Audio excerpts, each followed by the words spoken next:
Mr. Lincoln's Drummer, Chapter 4. I was roused a little short of 6 o'clock that next morning by a dark-haired fellow in his early 20s. "You Johnston?" he said, shaking me half to death. "Come along, it's time to beat out Reveille." I yawned and plunged my head back into a blanket. "Now!" the fellow shouted. He dragged me to my feet, laughed some, and gave my rump a resounding slap. "Why did you do that?" I asked, rubbing away the sting. "It's how you get babies breathing, ain't it?" he asked. "I'm Wheeler, the fifer. Get yourself dressed, grab the drum, and come on out. The whole company's bound to be late if we're not on time." I shook myself awake, threw on my shirt, and grabbed my drum. "Willie, you forgot something, didn't you?" Russ asked. "Huh?" I asked, gazing around at my bedding. "Boots will help some, but you'd be a little conspicuous without your pants." I gazed at my bare knees and chuckled. I set the drum back down, pulled on my trousers, slid the suspenders over my bony shoulders, and pulled on my boots. Then I grabbed the drum and hurried outside. "You know the call?" Wheeler asked as he led me along toward the end of the line of tents. "Learned it once, but I don't recall it any too well." "Then listen good. A fife won't wake anybody. Your drum will have to do the trick." He hummed the tune, and I listened attentively. Then he motioned for me to begin, and I tapped out the Reveille command. All around me, other drummers were doing the same, and the sounds of drums echoed down toward the river and filled the air with a martial rhythm. "Now what?" I asked as the men stumbled out of their tents. Some managed to dress themselves, but as many as half remained in their shirts. Some of the soldiers emerged wrapped in blankets. "You did that just fine," a tallish man in his early 30s announced as he stopped beside us. He buttoned up his tunic, and I recognized immediately the shoulder boards of an officer. "This is our lieutenant, Erastus Buck," Wheeler explained. "I'm Willie," I told the lieutenant, offering my hand. "Willie Johnston." "Welcome to Camp Griffin, Johnston," Lieutenant Buck replied. He did not shake my hand. Instead, he drew out a small book from his pocket. "Give them another beat, drummer," he instructed, "and tomorrow make certain you're here on time. Captain Harrington doesn't like to hear another drum before our own beats Reveille." "Yes, sir," I replied, stiffening my back. Lieutenant Buck stood us opposite the men on what he explained was the color line, where the flags were displayed. That morning, no one brought out a flag. It was cold, damp, and misty. I immediately regretted not wearing my tunic because the wind bit right through my shoulders. The lieutenant called out names from his little book, and each man announced his presence. 2 or 3 didn't respond, and one of the corporals explained that they were on the sick list. "The Third's had its fair share of sick," Wheeler whispered. Once he completed the roll call, Lieutenant Buck dismissed the men and set about making his morning report. "Want my help, Lieutenant?" Wheeler asked. "You show our new drummer around," Buck replied. "Get it done fast, though. We'll want breakfast call made on time." "Come on," Wheeler urged, dragging me behind him. He then devoted half an hour to explaining the camp layout. The officers occupied larger, square-walled tents with peaked tops at the end of a long line of conical soldier tents. Wheeler also showed me the regimental headquarters, the guard stations, and most important, the sinks. "Everybody finds his way down here," the fifer said, laughing as a tallish fellow in bare feet hurried past us. The regiment had constructed rough latrines in a long line on the fringe of our camp. Another area was devoted to wash basins, and several men shaved off whiskers or washed themselves there. A third area was reserved for dumping garbage. The place had a terribly foul smell. "There's not much privacy," I observed, noting that the men pretty much crowded together as they relieved themselves. "I suppose you'd prefer an officer's privy?" Wheeler said, laughing as he stepped up to the rail and dropped his pants. Actually, I would have, but I found out pretty quickly that the only thing in the Army lower than a private was a drummer. We did not, in fact, rate at all. I wasn't even listed on the muster book, and I generally found myself at the end of every line. "Come on," Wheeler said, making a place for me at the rail. "You can't wait for someone to give you an engraved invitation. Get up here and tend to business. You have to hurry and beat the breakfast call." I reluctantly tended to nature's call. I sensed 100 eyes on me, though, and it felt peculiar. "Sleep all right, son?" Pa asked, making room for himself at my side. "Here, you might want this." He handed me a half sheet from a newspaper, and I grinned my thanks. "It's a little hard to get used to," I told him. "I spoke to Colonel Hyde about moving over to Company D, but he wouldn't allow it," Pa explained. "So I suppose we won't see too much of each other." "I guess not," I said, frowning. "Don't worry about me, though. Cal Stebbins and the Stevens boys are sharing their tent with me."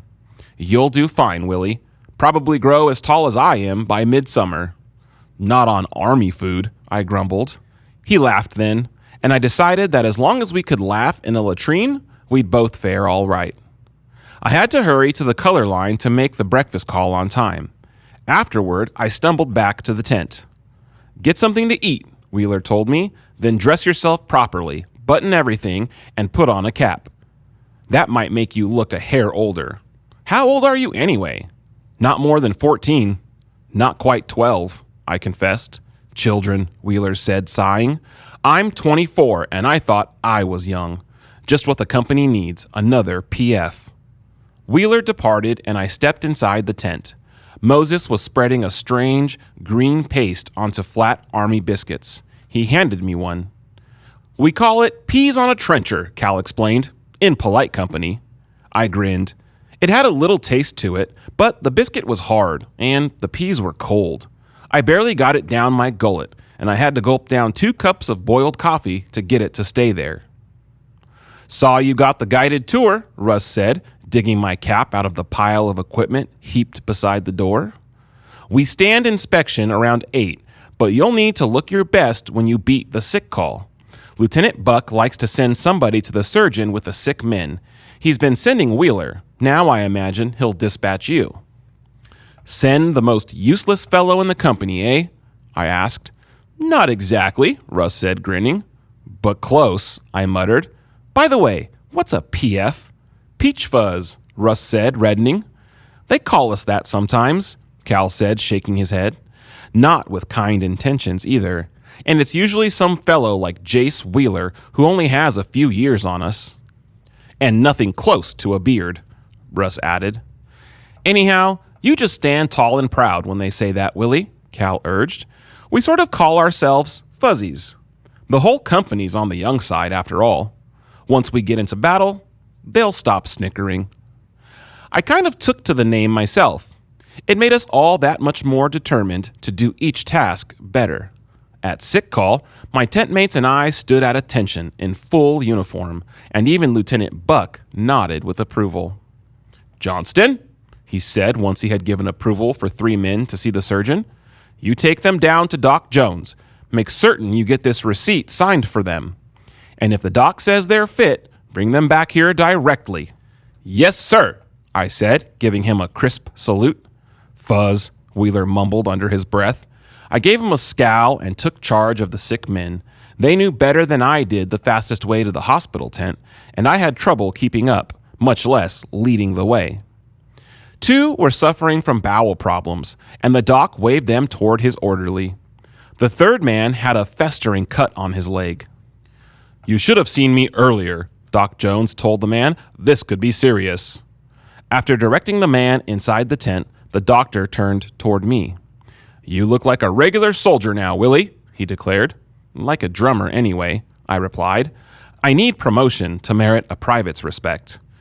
"Don't let them bother you, son. Do your duty, be respectful, and even the sourest among them will come along.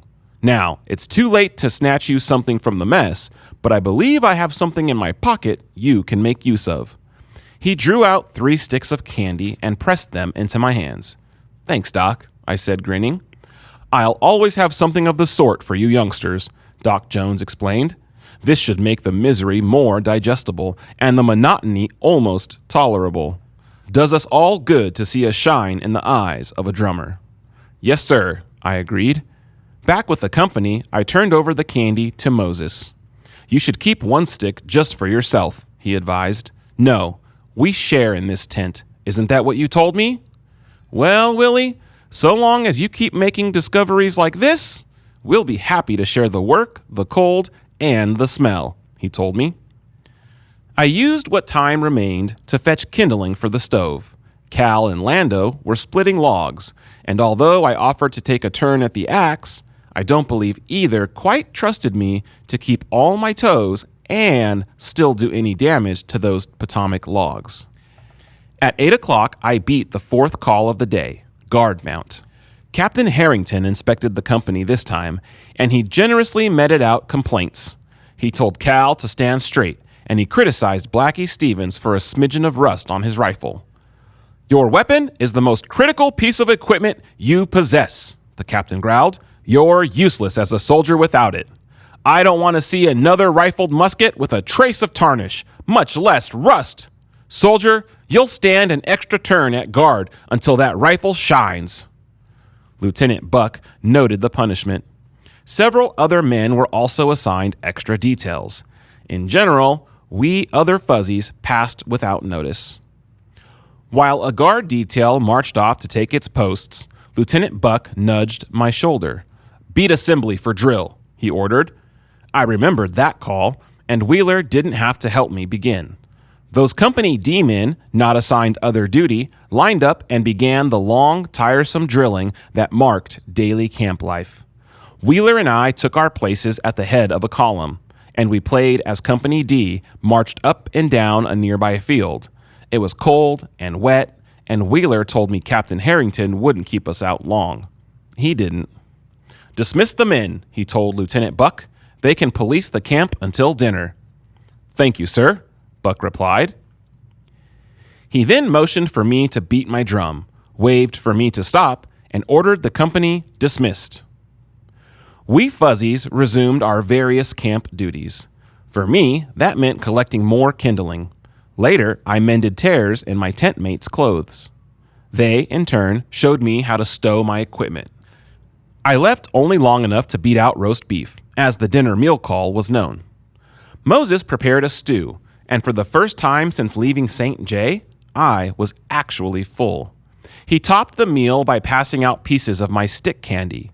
He took great pains to explain to everyone that I had provided the treat. The remainder of that day, like all others, consisted of drumming the different calls and tending to the miscellaneous duties of a company musician.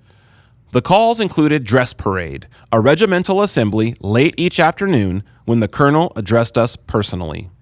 Cal explained that we usually drilled afterward, but the various companies had churned the field into a bog, and the colonel declined to send us out in the mud again. Supper call announced the day's third meal. After night fell, I beat tattoo, a final roll call, and taps, signaling all soldiers not posted to guard detail to return to their tents, douse the lights, and cease all noise. Most of us rolled out our blankets, stripped down to our underclothes, and tried to find a good night's sleep. Fortunately, only Lando among my tent mates snored. Unfortunately, he had a habit of falling right to sleep, and anyone who didn't was treated to his bear-like grunts and growls. We passed all of December, January, and February at Camp Griffin, alternately freezing and drilling. Sometimes we did both. In January, Will Currier, a 28-year-old farmer from Brighton, was promoted to sergeant. He assumed many of Lieutenant Buck's daily tasks. With half of my tent mates from his hometown, you might have suspected the fuzzies would get better treatment. Curry's hoping to become an officer, Lando declared. I don't expect him to let much pass. Those winter months went by slowly for me. I tried to stay busy, but it wasn't always possible. At the slow times, especially when a blizzard tormented us in late January, I grew homesick. Sometimes I smuggled myself over to Company B and spent the night with Pa. Maybe I should speak with the colonel again, Pa suggested. A lot of boys are winning discharges and going back home. I didn't come out here to run home, I argued. The company needs me. Captain Harrington says a drummer's the heart of his company. He taps out the pulse so the men know what to do. On good days, when the regiment drilled together, I had a chance to pass some time with Julian Scott, the fifer artist. He was still sketching everything in sight, and he offered me a portrait to send Ma for Christmas. That drawing showed me beating the drum at guard mount, and I think it made me appear older. Julian also sketched us at other, less favorable moments. He showed us pranking the officers, playing cards, or washing ourselves at the sinks. That last drawing helped kindle a stove. While the officers tolerated a good deal of foolishness from all the men, and from the musicians in particular, they expected us to beat each call on time and to keep our guard posts no matter what. I was stationed with Russ and Blackie Stevens the final week of February. Julian and a Groton boy, Will Scott, also manned the spot. A rider approached around midnight, and I nudged Russ. Will Scott, meanwhile, shouldered his rifle and hollered a challenge. "Whoa, son," the rider cried. "Brigade messenger." "Password," Julian demanded. "I don't have your fool regiment's password," the rider barked. "Let me pass. I've got dispatches for Colonel Hyde." "Dismount," Russ suggested. "We better have a good look at you." The rider howled a curse or two and complained that some Vermonters didn't have the sense to know black from white. He gave Julian his horse's reins, dismounted, and showed us an order signed by General Brooks, the brigade commander. "Pass," Blackie announced, waving Julian and Will away. "It's fine to be careful, but you can take it too far." "Well, say what you want," Will declared. "I've had my share of adventures on guard duty, and I wouldn't wish 'em on anybody else." "Now that's sure true," Julian said, laughing. The others thought a moment and broke out into grins. All except Will, who remained deadly serious. "You don't understand, Willie," Julian said, shaking his head. "Tell him, Will." "It's a long story," Will began, "but I wager that once you hear it, you won't take guard duty any too lightly. We were stationed at the end of a chain brigade last autumn," Will explained. "One of my tent mates had guard duty, but he was fighting some stomach misery, and feeling sorry for the youngster, I took his place. It was a long, dark night, and I hadn't had much rest. A little past midnight, I fell asleep. When the relief arrived, I was sleeping. They took me to the provost, placed me under arrest, and the next thing I knew, I was tried, convicted, and sentenced to be shot. I always knew there was some danger coming from the Rebs, but I never expected my own regiment to deliver me up like that," Will said, shuddering as he recalled it. "They were all set to do it, too." "We went around writing letters," Julian explained. "You were just worried they might get their Scots confused," Will argued. "Anyhow, we sent petitions from the whole regiment and a considerable part of the army to Mr. Lincoln himself," Julian added.